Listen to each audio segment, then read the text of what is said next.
How to delete all information on iPhone. To get started, first of all go ahead and open up the Settings application on your phone.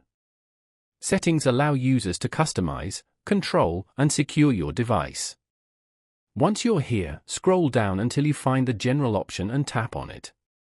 Inside the General menu, scroll all the way down to the very end and tap on Transfer or Reset iPhone. After that, tap on Reset.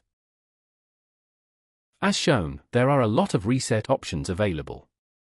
To completely wipe your device, tap on Erase all content and settings at the bottom. Finally, a final confirmation screen appears. Erasing will sign you out of your Apple account.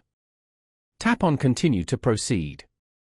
Following these steps, you can easily delete all information on an iPhone. Thank you for watching. Please leave a like if this tutorial helped you, or leave a comment below if you have any questions related to the video.